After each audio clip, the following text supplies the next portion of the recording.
शं वरुणः शन्नो भवत्वर्यमा शन्न इन्द्रो बृहस्पतिः शन्नो विष्णुरुक्रमः ॐ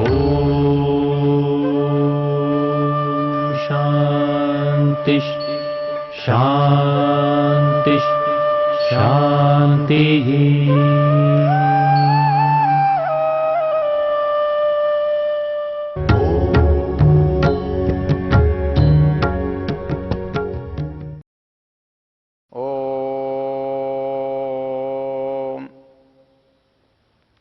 हम अक्ष सूक्त की चर्चा कर रहे हैं।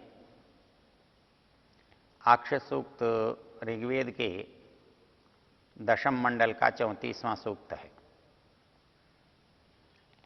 इसकी कहानी एक जुआरी की कहानी प्रतीत होती है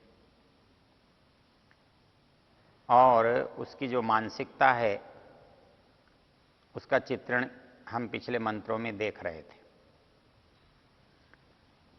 कवश ऐलुष इसका ऋषि है और अक्षकितव प्रशंसा इसका देवता है। अर्थात इन मंत्रों में उसकी जुआरी के मन के जो प्रशंसात्मक भाव हैं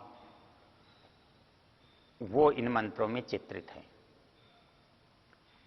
मंत्र था इदं कुशिनः नितो दिनो निकृत्वानस्तपनास्तापयिष्णवः कुमारदेष्णा जयत पुनर्हणा मध्वा संपृक्ता कितवस्य बर्हणा। होता क्या है कि हमको जब कोई चीज चोट पहुंचाती है, पीड़ा देती है, तो वो तब होता है जब या तो कोई बहुत धारदार हो, पैनी हो, या कोई बहुत नुकीली हो, और जो चीज स्थूल हो, मोटी हो, जिसमें धार या वो न हो, नोक न हो, तो फिर हमें उससे भय नहीं लगता। यहां मंत्र में जुए की चित्रण करते हुए इसने कहा है कि यद्यपि वो पासे जो हैं उनके अंदर कहीं भी नुकीलापन नहीं है, उनमें कहीं भी धार नहीं है जो हमें काट सकती हो, लेकिन उसका प्रभाव इतना अद्भुत है कि कोई भी नुकीली चीज जितनी चोट पहुंचा सकती है उससे अधिक चोट ये पासे पहुंचाते हैं। वो कहता है इदं कुशिना, ये अंकुश वाले हैं। जैसे एक अंकुश जो है हाथी को अपने वश में करता है,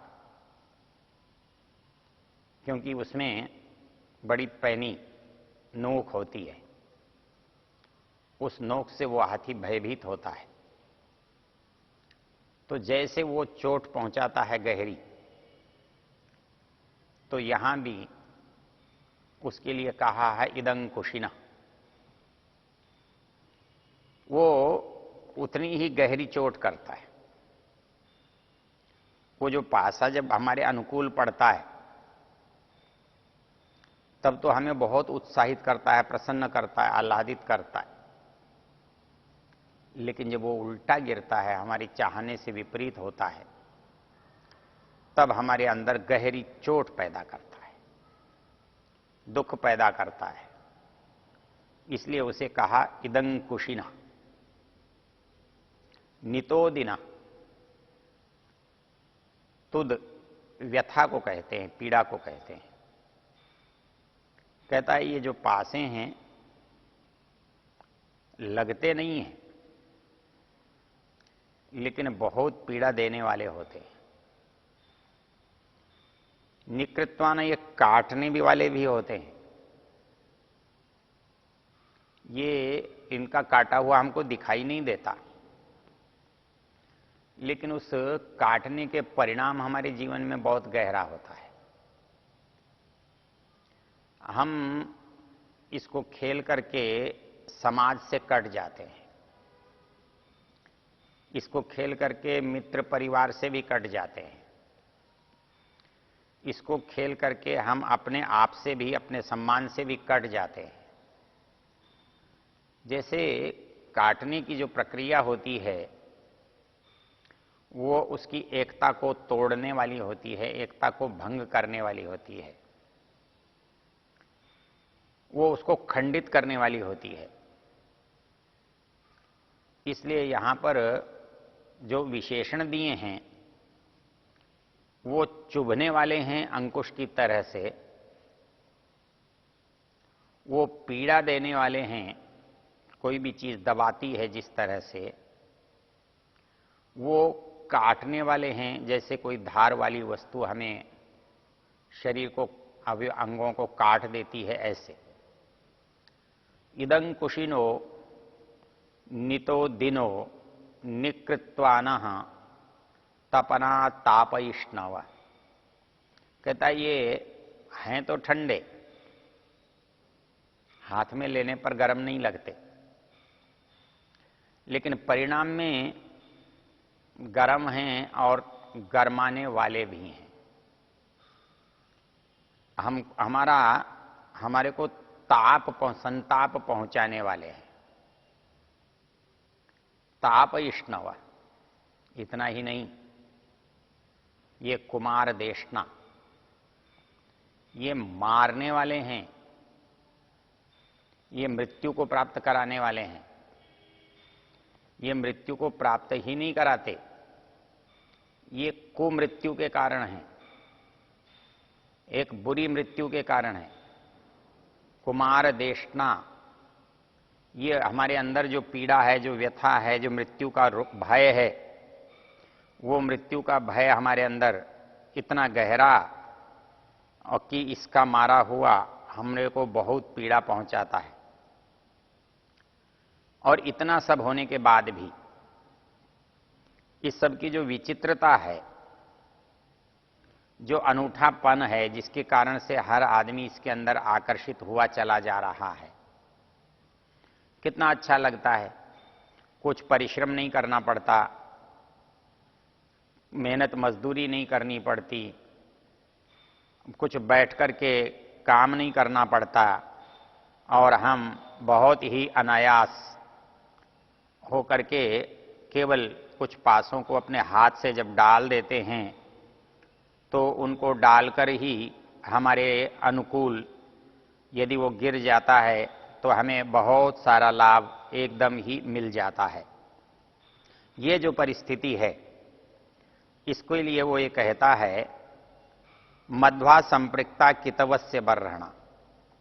ये जो जुआरी है, इसकी जो मानसिकता है, इसकी जो मनोदशा है, ये इतना सब कड़वापन, अंकुशिनों वाला, नितोदिनों वाला, निकृत्वाना वाला, तपना और कुमार देशना, अर्थात उसके अंदर इतने सारे संकट विद्यमान हैं। लेकिन विद्यमान होने पर भी मैं उससे क्यों अपरिचित हूं, मैं उससे क्यों दूर हूं, क्यों नहीं मुझे गर्म लगते, क्यों नहीं वो मेरे अंदर चुभते, क्यों नहीं वो मुझे काटते, जबकि उनके अंदर चुभने की, उनके अंदर काटने की, उनके अंदर जलाने की, उनके अंदर मारने की जो सारी तो क्षमता है, और उस सारी क्षमता के बाद भी मैं उसको खेलने के लिए, मैं उनसे कुछ लाभ लेने के लिए मैं उनके प्रति प्रसन्नता व्यक्त कर रहा हूं, मैं उसके प्रति आनंद अनुभव कर रहा हूं। ऐसा क्यों हो रहा है जब इतनी सब बुराइयां, इतने सब परेशानियां, इतने सब संकट उसके साथ जुड़े हुए हैं? तो होना ये चाहिए था कि मेरा मन उधर जाना ही नहीं चाहिए।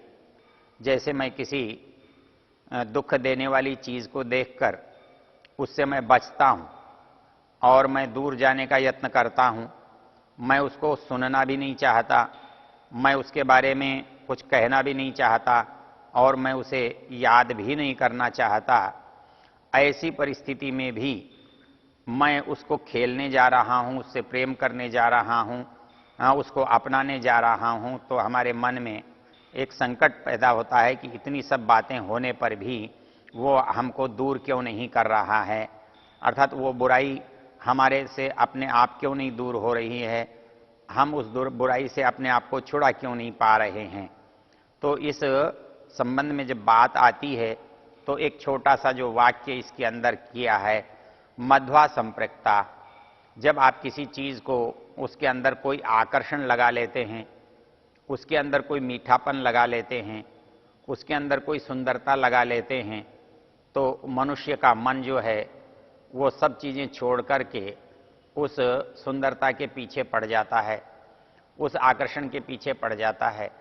और मनुष्य का एक स्वभाव है, अपने यहाँ एक वाक्य बोला गया है, परोक्ष प्रिया ही देवा प्रत्यक्ष द्वेषः, अर्थात मनुष्य का स्वभाव है कि जो प्रत्यक्ष है उसके प्रति तो वो आकर्षण रखता है, लेकिन जो परोक्ष है, जो दिखाई नहीं देता है, उससे वो अब ओझल रखता है, वो अपने को उसकी ओर बांधता नहीं है।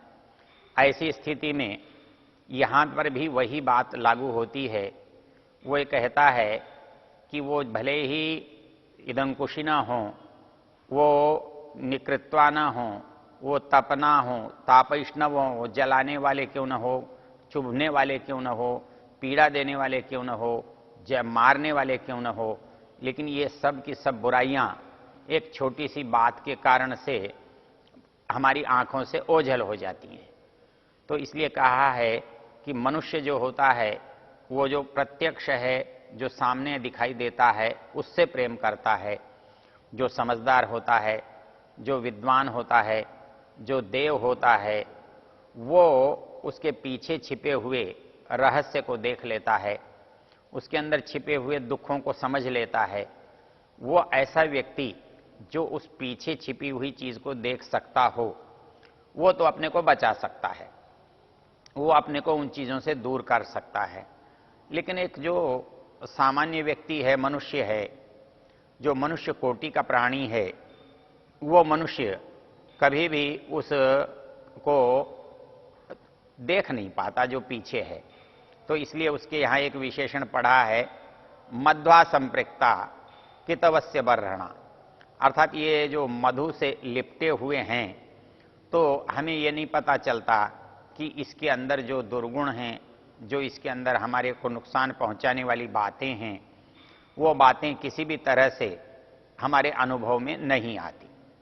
तो इस पूरे के पूरे मंत्र में जो जितने पहले विशेषण दिए, उन सारे विशेषणों का अनुभव न होने का जो कारण बताया और वो कारण जो समझाया, वो कारण मुख्य रूप से ये है कि वो मध्वा संपृक्ता, उसके अंदर दुनिया में कोई भी बुराई क्यों न हो।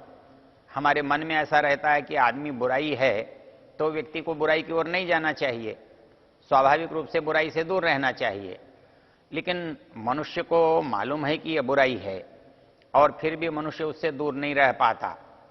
इसका मतलब इसमें कोई एक कारण और भी है, ऐसा कारण भी है जो मनुष्य को अपनी ओर आकर्षित करता है, और वो आकर्षित का यदि इस किसी भी बुराई में न हो तो वो कभी भी हमें आकर्षित नहीं कर सकता।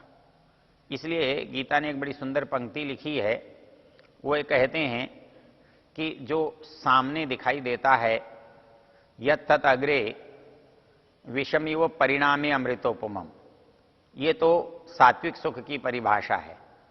लेकिन जो तामसिक सुख है वो कहता है कि सामने तो अमृत जैसा लगता है, लेकिन पीछे जो है वो जहर हो जाता है। तो ऐसा जो सुख है, सुख होने पर भी, अर्थात उसके अंदर सुख की अनुभूति पाई जाने पर भी वो हमारे लिए लाभकारी नहीं है। लेकिन आकर्षण का जो कारण है वो एकदम समझ में आ जाता है, क्योंकि किसी भी बुराई में यदि सुख का कोई भी छोटा सा आधार न हो तो कोई भी व्यक्ति क्यों उसकी ओर जाएगा। यदि कांटे ही पड़े हैं और पता है कांटे चुभते हैं तो कोई भी व्यक्ति कांटों की ओर क्यों जाएगा। लेकिन यदि उस व्यक्ति को यह पता हो कि इन कांटों को पार करने के बाद कुछ वहां उपलब्धि होने वाली है, कोई सुंदर चीज रखी हुई मिलने वाली है, कोई लाभ प्राप्ति की बात है, तो वो उन कांटों में भी जाता है। तो और यदि लाभ चीज पहले है और कांटे बाद में हैं, तो कांटों पर उसकी दृष्टि ही नहीं जाती, वह सहज रूप से जो लाभ की चीज है उस पर चला जाता है। इसलिए मनुष्य में जो बुराई की ओर बढ़ने की प्रवृत्ति है, उसका जो मूल कारण है वो इस मंत्र में समझाया है। और उन्होंने बताया है कि हर बुराई के अंदर जैसे कोई आकर्षण का बिंदु होता है, वही बिंदु यहां पर भी है। इतने सब दुख होने पर भी, पीड़ा होने पर भी, परिणाम बुरा होने पर भी मनुष्य उसके अंदर क्यों फंसता है? तो ये जो हमारी मानसिक स्थिति है, ये जो मनोदशा है, वो इस मंत्र का मुख्य विषय है। तो हमने देखा कि दुख बहुत हैं, पीड़ाएं बहुत हैं। यही हमारे लिए सबसे महत्वपूर्ण बात है कि सुख के क्षण तो यदि थोड़े हैं और दुख की अवधि बड़ी है, तो हमारे ऋषि कहते हैं कि वो सुख प्राप्त करने योग्य नहीं है। और यदि दुख की अवधि छोटी है और सुख की अवधि लंबी है, बड़ी है, तो हमें वो दुख प्राप्त करने का, उठाने का साहस कर लेना चाहिए। ये हमारे कर्तव्य का एक सिद्धांत है। इसलिए मनुष्य को जो तपस्या करने की बात कही जाती है, श्रम करने की बात कही जाती है, चाहे वो श्रम किसी भी तरह का हो, शारीरिक हो, मानसिक हो, बौद्धिक हो, जब वो श्रम की ओर प्रवृत्ति होती है तो मनुष्य उस कल्पना के द्वारा कि इस श्रम से वो उस अधिकतम सुख को प्राप्त करेगा, तब तो वो इस काम को कर सकता है। लेकिन यदि अधिकतम सुख की कल्पना नहीं है और थोड़ा सा सुख सामने है, उसके पीछे कितना भी दुख क्यों न छिपा हुआ हो, मनुष्य उस सुख की ओर प्रवृत्त हो जाता है, आकर्षित हो जाता है, और ये आकर्षण उसको गहरे दुख के अंदर धकेल देता है। तो इस दृष्टि से हम यत्न करते हैं कि हम उसको समझाते हैं। हम अच्छी बात को कितना भी समझाएं, वो समझ में आए ऐसा काम होता है। जिसके संस्कार बहुत अच्छे हों, जिसने अच्छी बातों को, अच्छे अनुभवों को अधिक प्राप्त किया हो, और जिसे अच्छे अनुभवों से सुख पाने की जो संभावनाएं हैं उसके प्रति विश्वास हो, आस्था हो, श्रद्धा हो। अर्थात यदि मन में किसी चीज के प्रति श्रद्धा न हो, किसी चीज के प्रति विश्वास न हो, भरोसा नहीं हो, तो भी हम वो काम नहीं करते। और अधिकांश जो बातें हमारे सामने दुख के साथ प्रकट होती हैं, उसके पीछे छिपे हुए जो सुख के प्रति हमारी आस्था बहुत कम होती है या नहीं होती है। इसलिए मनुष्य का एक स्वभाव है, वो छोटा सा भी जो सुख सामने दिखाई देता है वो उसकी ओर दौड़ता है। ये इस मंत्र की सबसे बड़ी विशेषता है।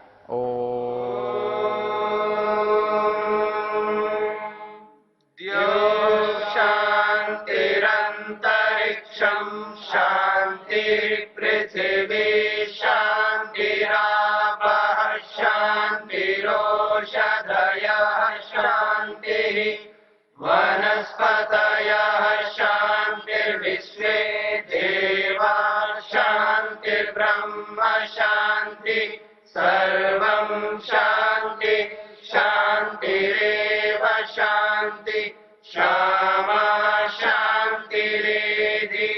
ओम शांति शांति शांति।